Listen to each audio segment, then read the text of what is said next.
Welcome to TV creations. இந்த video நம்ம பார்க்க போகிறது ஒரு டாப் 12 ரொமான்டிக் காமெடி மூவிஸ்ங்க. இப்போ ரொம்ப வருஷத்துக்கு முன்னாடி வந்த படம் தாங்க. சப்போஸ் நீங்கள் எல்லாருமே பார்த்துருக்கலாம், பார்க்கலனா கூட பாருங்க, செம்மையான எல்லாமே படம் தான். இப்போ நான் சொல்கிற எந்த படம் உங்களுக்கு டிசப்பாயிண்ட் பண்ணாதான் சொல்லி ஆகணும். இப்போ வீடியோ ஸ்டார்ட் பண்ணலாம். ஃபர்ஸ்ட் படம் எனக்கு எப்பயுமே ஆல் டைம் ஃபேவரட்னா சச்சின் தான். சச்சின் படத்தை பற்றி முதல்ல ஞாபகம் வருதுன்னா தளபதியோட செம்மையான ஒரு ஆக்டிங், சாமிங், அப்புறம் ஜெனிலியாவோட அவங்களோட க்யூட்னஸ் எல்லாமே ஞாபகம் வரும். அதே மாதிரி படத்தில் இருக்க எல்லா சாங்ஸ் சூப்பராக இருக்கும். அதே மாதிரி நம்ம வடிவேல் சாரோட காமெடி, தளபதி சேர்த்து கொடுக்குற கவுண்டர்லாம் ஒரு வேற லெவலாக ஃபன்னாகவே கொண்டு போயிருப்பாங்க. ரெண்டாவது இப்போ ரீசெண்டாக வந்து பிரேமோடு வந்து இப்போ ரீசெண்ட் டேஸ்ல எனக்கு ரொம்ப பிடிச்ச ஒரு படம்னா நான் பிரேமோடு தான் சொல்லுவேன். எனக்கு ஒரு செம்மையான ஒரு காமெடி அண்ட் ரொமான்டிக் ஒரு திருப்தி கிடச்ச ஒரு படம் சொல்லி அவனுக்கு பிரேமோடுலாம்.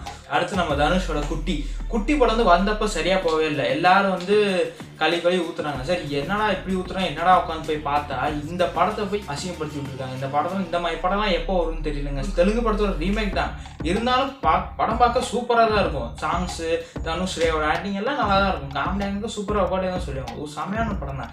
ஏன் பெருசாக போகலாம் எனக்கும் தெரியல. ஸோ அதே நம்ம தமிழ் சினிமாவோட ஆடியன்ஸோட மைண்ட் செட்டே அதான். ஒரு படம் வருதுன்னா அதை அப்பயே செலிப்ரேட் பண்ணாமல் விட்டுறாங்க. அதுக்கப்புறம் வந்து காலப்போக்கில் வந்து இந்த மாதிரி படம்லாம் வரமாட்டேங்குது. முக்கியமாக படம் வருதுன்னா வந்தப்போ நீங்கள் எங்கேயா போனீங்க அப்படின்னு இருக்குது. இப்போ தான் நம்ம சுந்தர்சியாக அதான் நம்ம சொன்னாப்புல அன்பேசியமாக நான் படம் இருக்கும்போது எனக்கு அவமானங்கள் தான் கிடச்சிச்சு. அதனால தான் இப்போ நான் அந்த மாதிரி படமே எடுக்கிறது இல்லைன்னு பார்த்தீங்களா. நல்ல டேரக்டரோட மைண்ட் செட் நீங்கள் தான் மாற்றிருக்கீங்க. ஸோ காய்ஸ் அதான் ஏதோ போயிட்டோம் நம்ம டாபிக். அதான் விஷயம். நெக்ஸ்ட் பார்த்தோன்னா சபாநாயகன் வந்து போன வருஷம் டிசம்பரில் ரிலீஸ் ஆனது. ஆனால் நிறைய பேர் தெரியாமல் இருந்துக்கலாம். ஒரு சூப்பரான ஒரு படங்க, மிஸ் பண்ணிடாதீங்க. காமெடியாக சூப்பராக ரெக்கார்டாக இருக்கும். அதே மாதிரி நம்ம அசோக் செல்வன் இல்லை ஹீரோயின் ஸ்டார்டிங் சூப்பராக இருக்கும். அதே மாதிரி நம்ம நக்லைட்ஸ் அருண்குமார் வந்திருப்பாப்புல, அவர் செம்மையாக பண்ணியிருந்தார் அவர் ரோல். அதே மாதிரி படத்தில் ரொமான்ஸ் காமெடி எல்லாமே சூப்பராக இருக்கும். அடுத்து மியூசியம் முருக்கு ஃபர்ஸ்ட் ஞாபகம் வரும் மோட்டிவேஷனுக்கு அப்புறம் தான் எனக்கு லவ் ரொமான்டிக்காக ஞாபகம் வருது. மோட்டிவேஷனோட ஒரு ரொமான்டிக் காமெடி சொன்னது சூப்பரான ஒரு விஷயம் தான் சொல்லணும். ஆதினா வேற லெவலில் நீங்கள் இதே மாதிரி மியூசியம் முருக்கு மாதிரி ஒரு 100% ஒரு படம் கொடுங்கன்னா எங்களுக்கு. அதான் நான் ஃபேன்ஸ்லாம் வெயிட் பண்ணிகிட்டு இருக்கோம். நீங்கள் எப்படா அந்த 100% சாட்டிஸ்ஃபைடான ஒரு படம் கொடுப்பீங்கன்னு வெயிட் பண்ணிகிட்டு இருக்கோம். ஹோப்ஃபுல்லி நீங்கள் கொடுங்கண்ணா. இந்த பிடி சார் இன்னைக்கு ரிலீஸாக இருக்குது. ஹோப்ஃபுல்லி நீங்கள் கொடுங்கண்ணா. நாங்கள் எல்லோரும் வெயிட் பண்ணுறோம். நெக்ஸ்ட்டு சந்தோஷ் சுப்ரமணியம்னா ஞாபகம் ஃபர்ஸ்ட் நம்ம ஜெனிலியா தான், ஹாசினி அப்படிம்பாங்க. அதுக்கப்புறம் நம்ம ஜெயம் ரவி, அப்புறம் பிரகாஷ் ராஜ், அப்புறம் சந்தானம் எல்லாம் ஞாபகத்துக்கு வருவாங்க. அதே மாதிரி படத்தில் இருக்க காமெடி, ரொமான்டிக் சாங்ஸ் எல்லாமே சூப்பராக இருக்கும். செம்மையான ஒரு படம், மஸ்ட் வாட்ச்சு.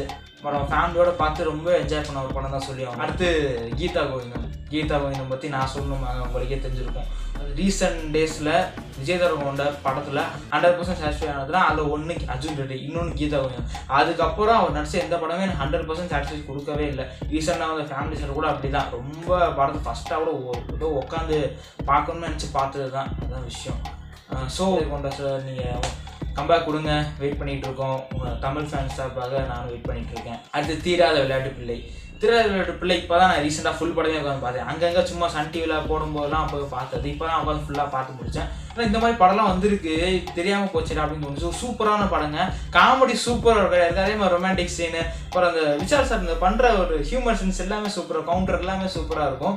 ஒரு செமையான ஒரு படம் தான், ட்ரை பண்ணி பாருங்க. அடுத்து ரெமோ படத்தை பற்றி என்ன சொல்கிறது. ஃபர்ஸ்ட் டைம் ஒரு கீர்த்தி சுரேஷ் எஸ்கேவோட காம்போ தான், செம்மையான ஒரு காம்போ, ஒரு சூப்பரான ஒரு காம்போ சொல்லி ஆகணும். அதே மாதிரி சாங்ஸ் அனைத்து சாங்ஸ் சூப்பராகவே இருக்கும். அடுத்து ராஜா ராணி என்ன சொல்கிற, அட்லியோட ஃபஸ்ட்டு படம், செம்மையான ஒரு படம் சொல்லி ஆகணும். அட்லி சார் வந்து நிறைய பேர் ட்ரோல் பண்ணுறானுங்க, எதுக்கு பண்ணுறாங்கன்னு தெரியல. பட் அவர் பண்ணுற மாதிரி யாராலையும் இங்கே ஒரு பிரம்மாண்டத்தை கொடுக்க முடியாதுன்னு சொல்லி அவங்க சூப்பராகவே பண்ணுவார் மனுஷன். எனக்கு ரொம்ப பிடிக்கும் அட்லினா. நான் தளபதி 69 காம்போ எதிர்பார்த்தது அட்லி அண்ட் தளபதியோட காம்போ தான். பட் ஹோப்ஃபுல்லி அது அச்சீவ்மெண்ட் தான் இப்போ ஃபைனலாக இருக்காரு. ஸோ ஓகே, பரவாயில்ல.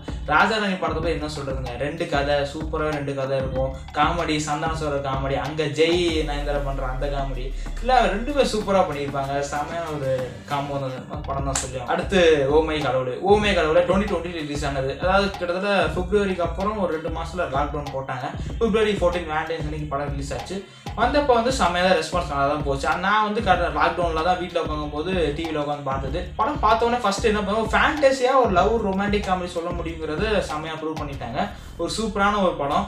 ஃபைனலாக நம்ம ஒரு கண்ணாடி ஃபர்ஸ்ட் ஞாபகம் நம்ம சந்தான சார் தான். சந்தான சாரோட காமெடி சூப்பராக இருக்கும். அதே மாதிரி உதயனா வந்து ஃபஸ்ட்டு படம் தான், சூப்பராக ஆட் பண்ணியிருப்பாப்ல. ஹன்சிகா சாங்ஸ் ஒன்று சூப்பராகவே இருக்கும். ஸோ இந்த மாதிரி படம்லாம் இப்போ சந்தான சாருக்கு இப்போ தான் நாங்களாம் வெயிட் பண்ணிகிட்டு இருக்கோம். சார் இந்த மாதிரி படம் பண்ணுங்க சார், வெயிட் பண்ணிட்டு இருக்கோம் சார் நாங்களாம். ஸோ கைஸ் இந்த படத்தெல்லாம் வந்து உங்களுக்கு பிடிச்சிருக்கும் நம்புறேன். ஸோ இந்த படத்தை நான் பார்த்துட்டேன்டா, அதான் புதுசாக படம் சொல்லுங்கன்னா நிச்சயமாக சொல்லுவோம். சப்போஸ் உங்களுக்குலாம் ஏதாவது ரொமான்டிக் காமெடி தெரியும், இதெல்லாம் நீ பாடுறா அப்படின்னு சொன்னீங்கன்னா நீங்கள் கமெண்ட் பண்ணுங்க, நான் அதெல்லாம் பார்த்து தெரிஞ்சுக்கிறேன்.